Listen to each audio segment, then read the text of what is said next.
कापड बाजार परिसरात अतिक्रमणाविरोधात मोठी कारवाई, 20 जणांवर कारवाई, 33 वाहनांवर दंड. अहिल्यानगर दिनांक 8 एप्रिल 2026.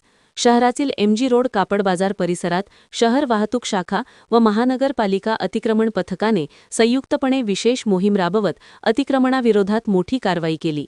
धरती चौक, शहजी चौक, महावीर कॉर्नर, सर्जेपुरा, तेलीखुंट चौक आणि नवी पेठ या भागांत रस्त्यावर दुकानांचे साहित्य मांडून तसेच हातगाड्या व तात्पुरते स्टॉल उभारून वाहतुकीस अडथळा निर्माण करणाऱ्यांवर कारवाई करण्यात आली. या कारवाईपूर्वी 6 एप्रिल रोजी महाराष्ट्र पोलीस अधिनियम कलम 102-11-7 अंतर्गत 38 नोटिसा देऊन संबंधितांना सूचना करण्यात आल्या होत्या. मात्र सूचनांकडे दुर्लक्ष केल्याने पुढील कठोर कारवाई करण्यात आली.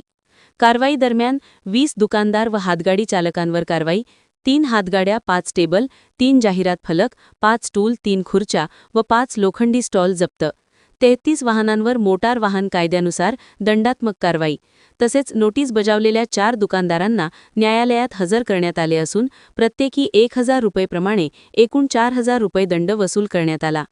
ही कारवाई पोलीस अधीक्षक सोमनाथ घारगे, अपर पोलीस अधीक्षक वैभव कलुबर्मे, उपविभागीय पोलीस अधिकारी डॉ. दिलीप टिपरसे यांच्या आदेशानुसार पार पडली.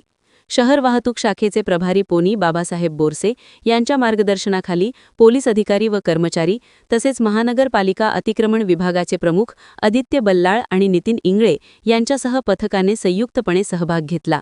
प्रशासनाने नागरिकांना आवाहन केले आहे की सार्वजनिक रस्त्यांवर जाहिरात फलक, दुकानातील साहित्य, हातगाड्या इत्यादी ठेवून वाहतुकीस अडथळा निर्माण करू नये आणि प्रशासनास सहकार्य करावे.